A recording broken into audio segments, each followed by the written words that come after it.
오늘은 민수기 15장 32절 41절을 중심으로 해서 나는 하나님의 거룩한 백성입니다, 그런 주제로 말씀을 전하겠습니다.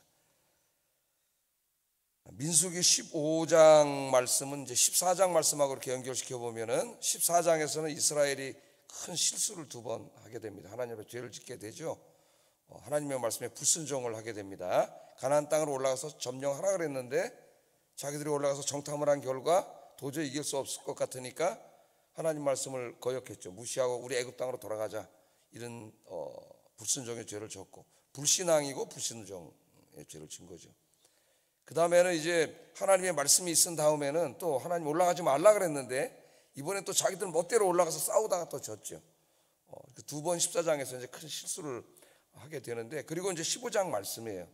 15장 말씀은 이 이스라엘 백성들이 가나안 땅에 들어가서 이제 살게 될 때에, 앞으로 한 40년 후에 가나안 땅에 들어가게 될 텐데, 거기에 들어가서 살게 될 때 가나안 사람들과 어떻게 구별되어서 살아야 되는지 하나님의 백성으로서 거기에 대해서 가르치는 말씀입니다. 그래서 1절부터 31절까지는 오늘 읽지는 않았는데, 감사 제사와 감사 예물, 속죄 제사, 이 세 가지를 가르치는 말씀인데, 이제까지 계속 지금 출애굽기, 레위기, 민수기 해오면서 이 세 가지 주제를 여러 번 다루었기 때문에 그 부분은 오늘 생략을 하고 32절부터 41절까지를 오늘 읽었습니다. 오늘 우리가 읽은 이 32절 41절이 이스라엘 백성들이 가나안 땅에 들어가 살 때에 그 가나안 사람들의 종교와 문화, 도덕에 오염되지 않고 거룩하게 살아야 됨을 가르치는 말씀인데, 두 가지를 강조하셨어요. 두 가지. 이 두 가지를 강조하신 것은 그들의 두 가지 실패에서 비롯된 것입니다. 지금까지 성경을 쭉 읽어왔는데요, 출애굽하면서부터 이제 광야 생활을 읽어왔는데, 이스라엘 백성들이 크게 두 번 실수를 했잖아요. 한 번은 광야에서 뭐 실수를 했어요? 모세가 늦게 내려오니까 금송아지를 만들어 놓고 이게 하나님이라고 섬겼죠. 예배의 실패입니다. 예배의 실패. 하나님 앞에 큰 실패가 두 가지 있는데 예배의 실패예요. 가장 중요한 것이. 두 번째는 조금 아까 제가 말씀드렸던 이 14장에서 있었던 하나님 말씀에 순종하는 것에 대한 실패예요. 불순종이죠. 이 두 가지예요. 이게 큰 죄인데, 결국은 금송아지 사건 때는 모세가 그냥 차라리 내 이름을 하나님의 생명책에서 지우더라도 이 백성을 용서해달라고 하나님께 중보기도를 해서 하나님이 그 기도를 들어주셨어요. 완전히 이제 그들을 사해 주셨습니다. 14장에서 불순종했을 때 또 모세가 기도를 했는데 하나님이 그 기도를 들으셔서 그들의 죄는 용서해 주셨지만은 그들의 중요한 축복에 대한 약속은 박탈당했어요. 원래는 가나안 땅에서 나올 때에 애굽 땅에서 나올 때에 가나안 땅에 들어가서 그 축복의 땅, 젖과 꿀이 흐르는 땅에서 다 살게 될 것이라는 약속을 받고 나왔지만은 이 불순종 사건으로 말미암아 그 땅에 들어가지 못합니다. 그래서 우리가 신약에 적용하더라도 하나님이 우리를 선택하시고 구원하신 이 부분은 우리가 견인교리를 믿죠. 우리는 하나님의 구원에 실패하지 않는다, 하나님 끝까지 지켜주실 것을 믿지만은, 그러나 이 축복에 대한 것은 다르다 그랬어요. 제가 축복에 대한 말씀을 주실 때는 항상 절대적인 말씀으로 주신 게 아니라 조건문으로 주셔야 하나요. 신명기 이제 우리가 이미 공부를 했는데, 너가 이렇게 하나님 말씀대로 살면 복을 받고 이렇게 해서 하나님 말씀에 불순종하면 저주를 받는다. 그러니까 축복과 저주는 조건문이에요. 우리가 하나님 말씀에 순종해서 사느냐 안 사느냐에 따라서 달라져요. 이 말씀이 구원은 아닌데, 그 말씀도 우리가 이미 공부를 했습니다. 두 가지예요. 이 실패와 연관지어서 두 가지를 강조하시는데, 가나안 땅에 들어가면 이제 거기는 오랫동안 그 이방 신들을 섬기는 사람들이 이방 문화를 이루고 살고 있습니다. 거기 들어가서 동화되면 안 되겠죠. 오히려 그들이 그 땅에 들어가서 빛이 돼가지고 그 어둠 속에 있는 사람들을 하나님의 백성으로 만드는 사명을 감당해야 되는데, 이스라엘 백성들이 이제 잘못하면은 그들에게 동화될 수가 있어요. 왜냐하면 가나안 백성들의 문화는 이 음란, 포악, 이런 욕망, 이런 문화이기 때문에 그는 우리 인간의 죄인된 우리 죄성을 제일 자극하는 것들이죠. 유혹하는 것들이에요. 지금도 마찬가지고. 두 가지인데, 하나는 안식일을 구별하여 지키는 것입니다. 그리고 두 번째는 자기가 하나님 백성임을 늘 자각하고 하나님 말씀대로 사는 거예요. 가나안 사람들의 가치관, 그들의 생활 방식에 따라가지 않고 하나님 말씀대로 살 것, 이 두 가지를 오늘 강조를 하셨어요. 이제까지 율법의 많은 말씀을 가르치셨는데 그런 이제 응축해서 그들의 실패와 연관시켜서 두 가지 말씀을 강조합니다. 첫째는 이제 안식일 문제입니다. 안식일은 제가 지난번 주일 오후 예배 드릴 때도 느헤미야 강의하면서 신약의 주일과 관계 속에서 또 이렇게 여러 번 말씀을 드렸어요. 자, 안식일을 기억하고 거룩하게 지키라는 것이 십계명의 말씀입니다. 그러니까 일주일 중에 하루는 기억하고 구별해야 돼요. 그래서 거룩하게 하나님 앞에 지켜야 돼요. 6일 동안은 자기를 위해서 열심히 일을 하지만, 돈을 벌기 위해서 열심히 일을 하지만 하루는 그런 일을 하면 안 된다 그랬습니다. 모든 일을 다 중지하고 거룩하게 지켜라, 그렇게 말씀을 하셨어요. 오늘 본문에 보면은 이 안식일을 거룩하게 지켜야 하는 것을 가르칠 때에 광야에서 있었던 하나의 사례를 통해서 가르칩니다. 사례, 오늘 사례가 나오죠. 안식일 날이었어요. 안식일 날인데 모든 사람들이 이제 자기 일을 중단하고 하나님의 말씀에 순종해서 이 날을 거룩하게 구별하여 예배를 드렸습니다. 예배를 드렸는데, 그런데 한 사람이 안식일 날 이 하나님 말씀을 거역하고 안식일을 지키지 않았어요. 예배를 드리지 않았습니다. 빼먹었어요. 뭐 했어요? 나무를 베었다 그랬어요. 나무를. 필요에 의해서 나무를 벨 일이 생겼던 것 같습니다. 자세한 건 나오지 않기 때문에 다 할 수 없지만 나무를 베었다고 성경은 얘기. 32절 한번 읽어보겠습니다. 시작.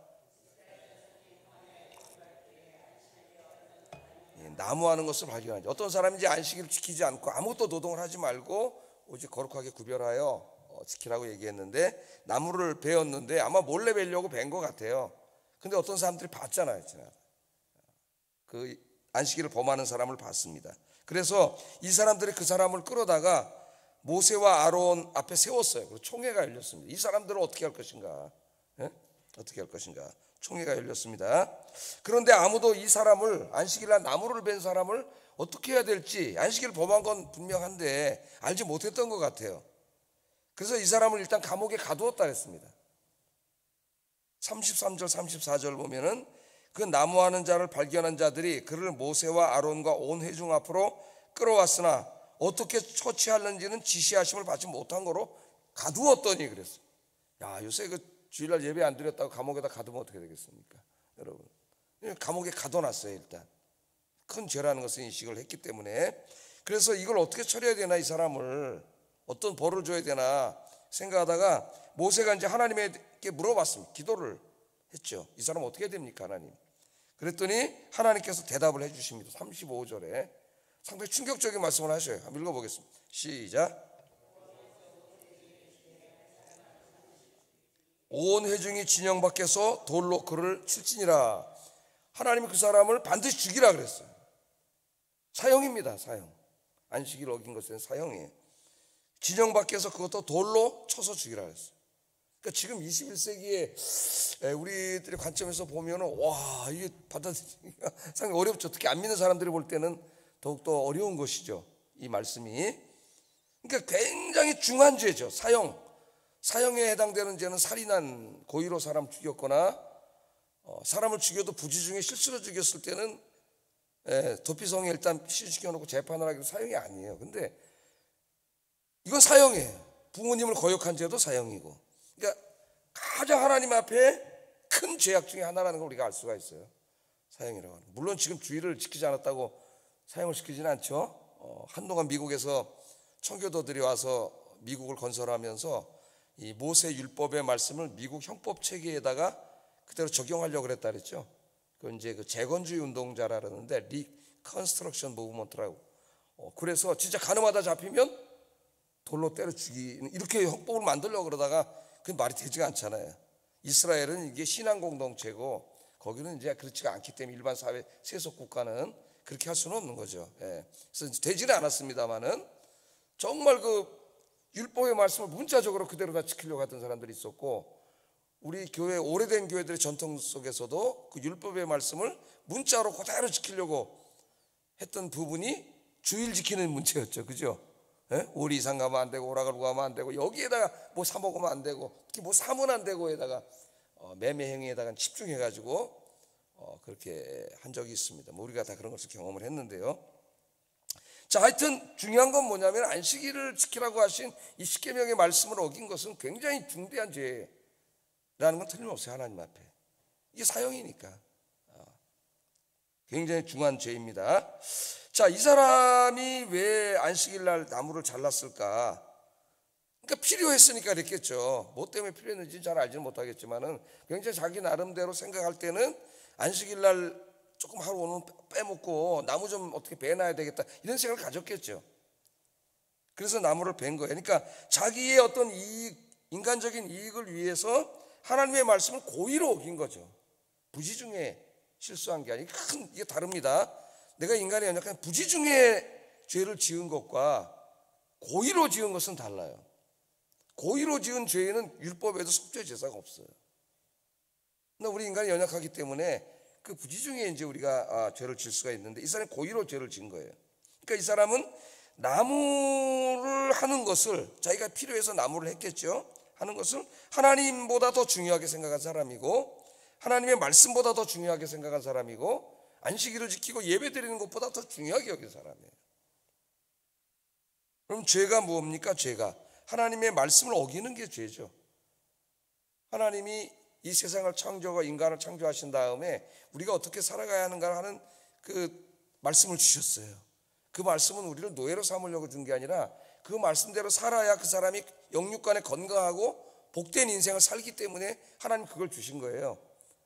제가 이제 그 말씀을 들을 때 병원에 가면 의사가 이렇게 진단을 하면서 이게 당이 좀 높고 혈압이 좀 높고 한동안 제가 또 혈전도 약간 있었는지 혈전약도 먹은 적이 있었어요. 혈전이 좀 위험하죠. 가다 막히면 이제 죽는 건데 지금은 혈전약은 끊었는데 그러면서 뭐뭐뭐 하지 마시고 뭐뭐뭐 하세요. 이런 거 이제 말씀해 주잖아요. 근데 그 말이 나를 구속하려고 한 말이지 아니지 않습니까? 그 의사의 말대로 살아야 혈관도 건강해지고 당도 다 좋아지고 혈압도 좋아지고 몸도 좋아져요. 근데 나쁜 습성이 있어서 그대로 자꾸 안 살라 그러면 몸이 망가지는 거죠. 그러니까 하나님의 말씀도 마찬가지예요. 우리를 위한 말씀이에요. 이 말씀, 축복의 말씀. 의사가 나한테 하는 말처럼 의사의 말이 당신이 뭔데 건방지게 나한테 이래라 저래라 그런 사람이 어디 있어요. 그 사람이 아무리 대통령이라도 의사가 얘기하면 그 말은 다 듣죠. 자기 건강을 위해서 다 실천을 하고 똑같지는 않겠지만 하나님의 말씀이 율법이 우리를 구속하려고 주신 말씀이 아니에요. 이 말씀대로 살면은 여러분 영육이 건강해져요. 영육이. 그래서 요새 막 정신적인 고통, 번아웃이나 무슨 불안, 공황장애 뭐 이런 일들이 많이 있잖아요. 어제 비행기도 막 어떤 사람이 문을 열어가지고 그런 일이 있었는데 정확한 건 모르지만 하여튼 자기는 답답해서 내리려고 문을 열었다 그래요. 진짜인지 아닌지 모르겠습니다만 사실 그랬다면 그 사람은 순간 공황 상태에 온 거예요. 그러니까 그런 것을 경험해보지 않은 사람은 이해를 잘 못해요. 어느 순간에 내가 갇혔다는 생각이 들고 답답함이 몰려오면은 있을 수 없으니 문을 열어요 진짜. 그러니까 그 자리는 사람을 앉히면 안 돼요. 이제는 앞으로 직원이 앉아야 돼. 한 자리도 돈 벌겠다고 큰일 나는 거죠. 모든 사람이 다 죽는 거죠. 그러니까 이거 이해할 수 없는 어떤 그런 게 막 이렇게 몰려오는데 하나님 말씀대로 잘 살고 여러분처럼 이렇게 새벽에 참 훌륭하신 분들입니다. 여러분 믿음이 이 새벽에 오셔서 기도하시고 살면 여러분 어떻게 돼요? 하나님 기쁨과 평강을 주셔요. 할렐루야. 저도 그래서 한 60년 동안 그렇게 살다가 또 작년에 하나님 잠깐 동안 또 깨닫게 하시려고 그런 것들을 잠깐 하나님이 멈추셨을 때 그때는 우리가 살 수 없다는 걸 깨닫게 됐어요. 이게 모든 게 다 하나님의 은혜구나. 하나님의 은혜구나. 그런 걸 알게 됩니다. 그 여기 하나님 이 안식일법 십계명이 다 마찬가지.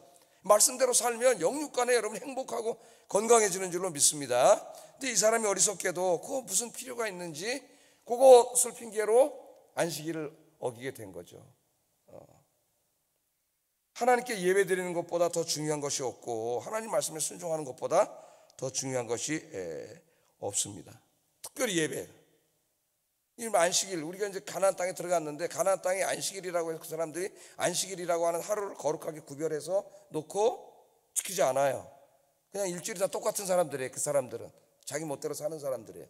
근데 이제 이스라엘 사람도 하나님의 백성으로서 가나안 땅에 들어가면 그들과 구별되는 삶의 풍속이 딱 있어야 돼. 그게 뭐냐면 안식일은 아무것도 안 하는 거죠.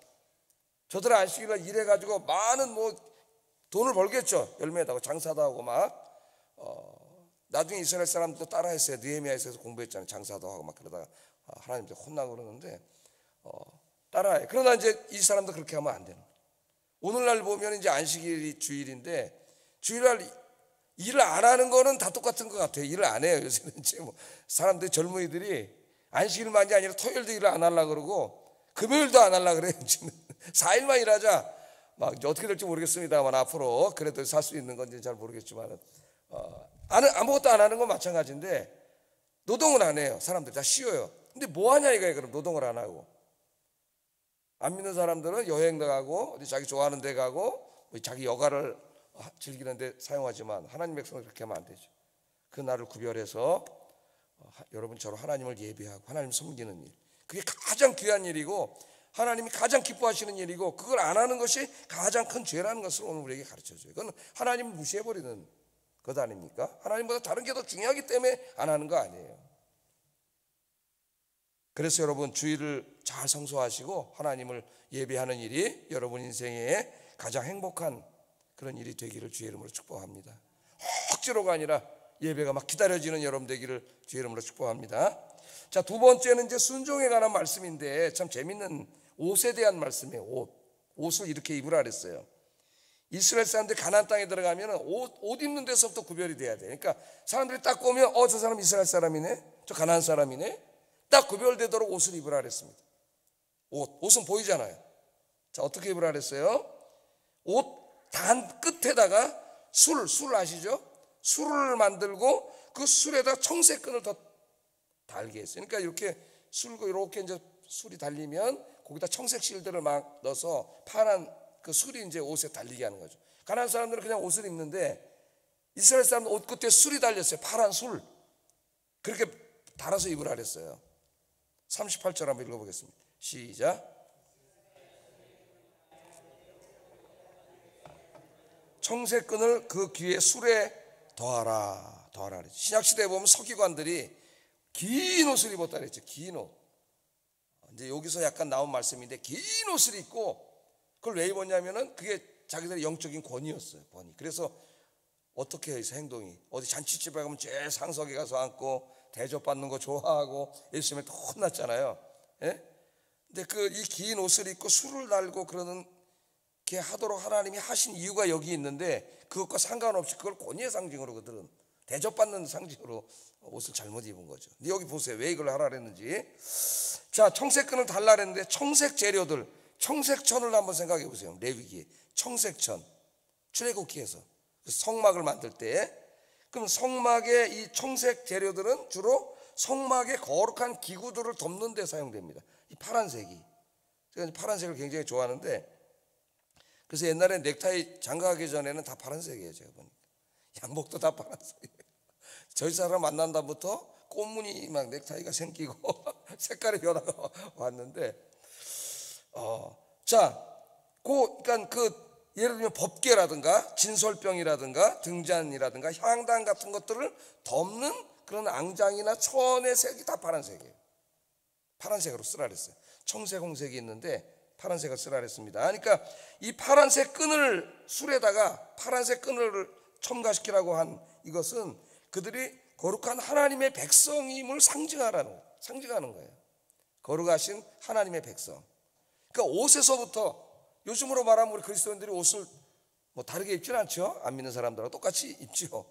근데 지금으로 말하면 하나님이 어떤 옷을 지정해 주시고 누가 보더라도 저 사람은 기독교인이야, 그렇게 표시가 나는 뭐를 옷에다가 다르라고 하는 말씀과 똑같은 거죠. 이게 이제 청색술이에요. 청색술. 그러니까 이스라엘 백성들에게 왜 다르라 그랬느냐? 그 옷을 입고 나가 자기가 가나안 땅에 가보니까 저 사람들 막 종교 보니까 우리는 여호와 하나님 한 밖에 없는데 신들이 막 수백 가지고 바알도 있고 아세라도 있고, 신상에 가보니까 다 여기는 뭐예요? 음란한 곳이에요. 지금으로 말하면 저 홍대 클럽 같은 곳이야. 예? 막 남녀가 섞여서 음란한 짓을 하고 막, 왜냐면 그 종교 자체가 음란하잖아요. 두 신이 결합을 해야 비가 내리고 풍년이 든다고 하는 것이 종교의 근간이니까 풍년이 다 들고 싶잖아요. 돈 많이 벌고 싶고. 그럼 그 신들을 자극해가지고 둘이 이게 금술이 좋아져야 돼요. 그래 가서 그 안에 남녀 성창들이 가득해가지고 이 문화 자체가 나중에 신약시대 로마 이 문화도 마찬가지예요. 지금도 마찬가지지 뭐. 음란한 게 막 음란 문화잖아요. 음란 문화. 그러니까 그게 보면은 그것이 인간이 그 욕망이라는 게 그 음란이나 이 성적인 이런 부분에 이게 보고 맨날 그 가운데 살면은 이게 견딜 수 없는 거예요, 사람이. 거기서 완전 끊어버리지 않으면, 이거 단절하지 않으면. 예? 지금도 마찬가지죠. 지금은 더 심하죠. 안방에 핸드폰까지 막 이게 다 들어와 있으니까 이게 맘만 뭐 여기 주머니 이게 다 유혹 천지예요, 이 몸이. 그러다 보니까 거기에 동화되지 않으려면은 항상 나가 있을 때 딱 보니까 옷에 뭐가 달려 있어요. 자기는 하나님의 백성을 상징하는 푸른 솔이 딱 달려 있잖아.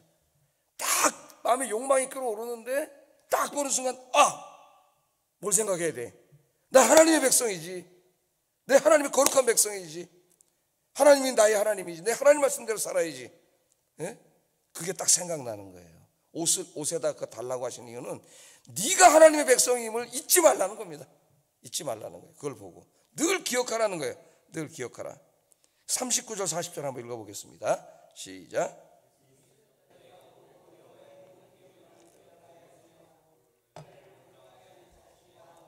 눈의 욕심을 따라 음행하지 않게 하기 위함이라. 그리하여 너희가 내 모든 계명을 기억하고 행하면 너희의 하나님 앞에 거룩하리라.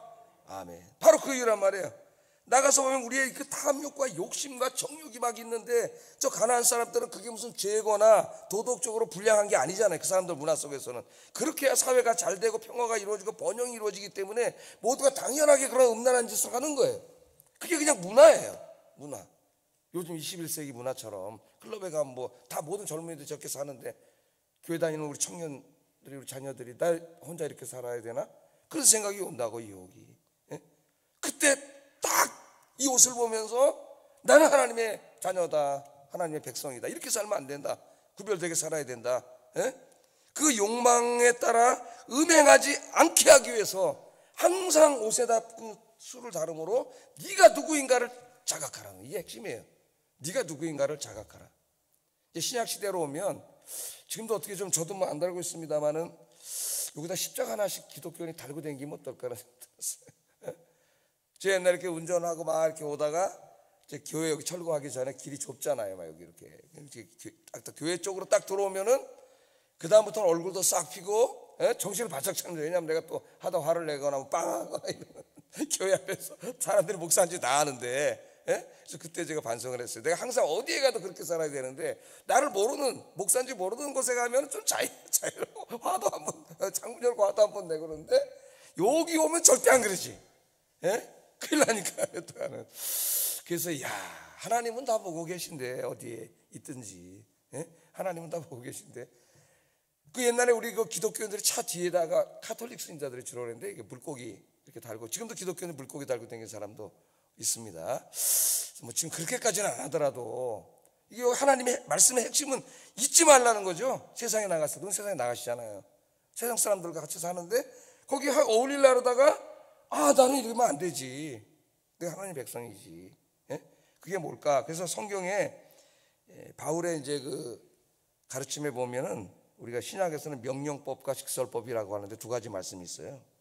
하나님이 어떤 때는 우리가 이미 예수 믿고 새 사람이 되었다, 새 사람이다, 그렇게 말하는 게 직설법이죠. 새 사람이다 이렇게 말하는데, 또 어떤 말씀에서는 새 사람이 되라, 이게 명령으로도 얘기해요. 그러면 됐다는 거야, 안 됐다는 거야? 우리가 그렇게 이제 신학을 공부하다 보면은 이미 됐다고도 얘기했다가 또 되라고도 얘기해. 이제 행위냐 믿음이냐 뭐 이런 문제가 막 나오기도 하는데, 여기 직설법과 명령법이 중요한 거예요. 우리는 새 사람이 돼야 되는데 이미 새 사람이 됐어요. 근데 새 사람이 되려면, 새 사람으로 살으려면, 하나님 말씀대로 살으려면 내가 이미 하나님의 구원받은 자녀가 되었다는 이 직설법, 나는 하나님의 자녀다라고 하는 이 직설법을 늘 자각해야 돼. 잊지 말아야 된다는 거예요. 자기 스스로에게 늘 자각시켜야 돼. 그러니까 직설법은 중요한 거예요. 내가 구원받은 사람이다 하는 이 직설법이, 그걸 내가 늘 생각할 때에 나는 세상 사람들처럼 살면 안 되지, 하나님 말씀대로 살아야지라고 하는 명령법을 실행할 수가 있다는 거예요. 그래서 성경은 두 가지를 다 강조해요. 직설법을 읽을 때는 내가 하나님의 백성이라는 자기 정체성에 대해서 늘 자각을 해야 되고, 또 하나님 말씀대로 살아라 명령법이 나올 때는 그 명령법의 말씀을 하나님의 백성으로서 실천하려고 노력을 해야 된다. 그래서 하나님 두 가지 말씀을 다 주셨습니다. 여러분 오늘 세상에 나가시는데 우리가 비록 옷에다가 청색 술을 달지 않는다 할지라도 내가 하나님 백성임을 늘 자각하시면서 오늘도 세상과 구별되어 승리하신 하루가 되기를 주의 이름으로 축복합니다. 기도하겠습니다. 자, 세상과 구별되는 두 가지 방식. 일주일 중에 하루, 우리는 주일입니다. 주일을 구별하여 거룩하게 지키라는 말은 예배드리라는 말이 하나님을 예배하는 삶을 살게 하소서. 주일 성소하게 하소서 기도하시고, 두 번째 세상과 구별되는 방법은 내가 하나님의 백성임을 늘 자각하고 또 자각하고, 그래서 세상에 동화되지 않고 이 하나님의 말씀대로 오늘도 살게 하소서 기도하겠습니다. 사랑하신 아버지 하나님 감사합니다.